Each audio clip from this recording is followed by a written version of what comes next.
Bon, bonjour, bienvenue sur la chaîne The Dark Knife.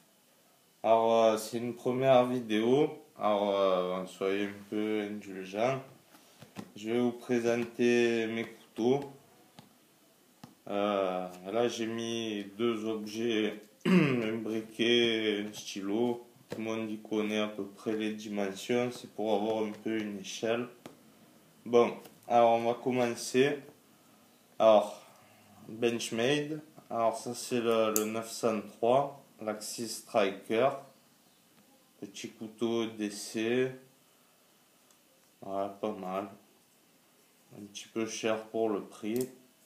Mais j'en ferai une revue d'ici peu. Alors un second Benchmade, son grand frère. Lui c'est le 912. Avec ouverture assistée, lame tanto, un des deux. Je sais pas, j'en suis pas super satisfait. C'est le premier couteau que j'ai renvoyé. Je sais pas, finalement je regrette un peu l'achat. Alors là c'est un petit couteau que pas mal de monde connaît. C'est le Subcom de chez Beaucaire. Bah, je suis un petit peu servi là. Un petit peu. Euh, ouais, très bien. Malgré qu'il soit fabriqué en Chine dans un acier un peu plus bas de gamme que le reste des couteaux, franchement, je le recommande. Contre, il faudrait plutôt le prendre en lame pleine. Au début, j'aimais bien les serrations comme ça, et finalement, on en revient. C'est pas ce qu'il y a de mieux.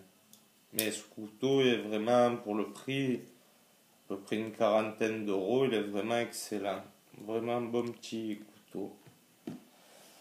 Ensuite, ouais, pas dans la même gamme de prix, un Chris Reeve, Sebenza. Voilà, manche en titane, S35VN pour la lame. Beau, beau couteau, le roi des couteaux comme certains l'appellent. Voilà. Allez, on va passer au suivant. Alors là, c'est la série des Emerson. Là, c'est un micro-commandeur. Lame pleine. Voilà. On a déjà vu les vidéos. Ensuite, connu aussi le CQC7.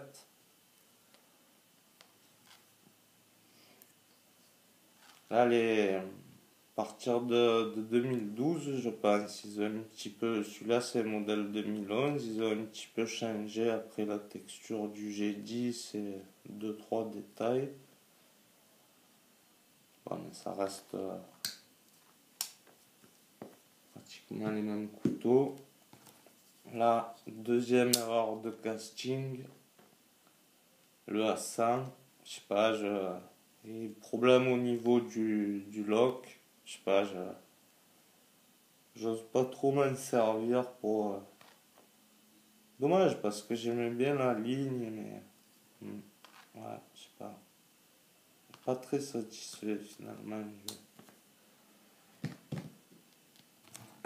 Ensuite, le dernier Emerson que je possède, un Horseman. Ouais. Celui-là, il change un petit peu des autres. Il a une. Si on le voit bien. D'habitude, les autres, ils ont un spacer. Et celui-là, il a ce qu'on appelle des stand-off. Il a une structure un peu plus ouverte. Ça l'allège un peu. Bon. Et vraiment, celui-là, il a vraiment une prise à main. Ouais, elle est vraiment excellente. Voilà. Alors ensuite, les SI. Celui-là est super connu, c'est l'Izula. l'isola normal, pas le 2. Voilà. Je vais laisser squelette pour qu'il soit plus léger. Avec un étui pas un Kydex, mais c'est du plastique moulé, mais c'est pas mal. Deuxième ici, ça c'est un numéro 3. Ça fait quelques temps que je l'ai, je m'en suis un petit peu servi. Il est pas mal pour le bois, pour les travaux, pour travailler. Il y a un petit peu, le revêtement il commence un petit peu à sauter, mais pas comme sur le Beaucaire ou sur un couteau, non, il est pas mal. Pareil, tu as en plastique moulé. Ensuite, un autre, c'est mon deuxième couteau le plus cher. C'est un layol. On dit pas la guiole, on dit un layol. C'est un Honoré Durand. Lame damas et cornes blanches. M'en sert pour manger. Pas mal. Acier il s'oxyde, mais avec un petit peu d'huile. Ça va. Un autre couteau français. Celui-là c'est un Opinel 8. Je n'ai pas la peine de le déballer. Tout le monde y connaît. Il vaut mieux prendre un carbone par contre. Coupera mieux. Ensuite, ouais. Alors celui-là c'est pas. Il ressemble au CQC7 d'Emerson. Parce que c'est un Protec. Bastet 2A, il en a présenté un peu similaire, mais celui-là c'est le CQC7A. Voilà, pas un tanto, hein. Lame, je sais pas si c'est spear point ou drop point. Bon, bref. Voilà. Même type d'acier que les Emerson, et manche en aluminium aéronautique. On dirait un peu du titane au toucher. Ouais.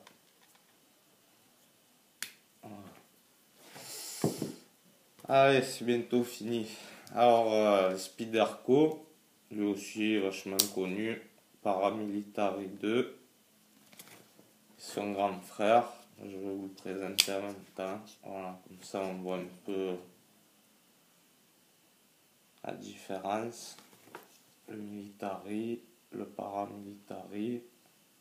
Ouais, c'est un liner lock avec le clip juste d'une position. Et l'autre, c'est un compression lock avec vous pouvez un peu intervertir le clip, mettre dans 4 positions. Très bon couteau, Spyderco, je préfère que Benchmade, honnêtement. Là, petit couteau neck, ça c'est un tops, c'est le Croc, tout petit. Voilà, manche en micarta, comme sur les essais, le même acier. Une belle petite épaisseur de lame, pour faire 6 mm. 3 doigts et étui Kydex. Ensuite, Victorinox. Ça c'est le modèle slow compact. Voilà. Je crois qu'il y a 13 ou 14 outils, un petit stylo. Et pour finir, le couteau zéro tolérance 301. Ouverture assistée, flipper. C'est le tank.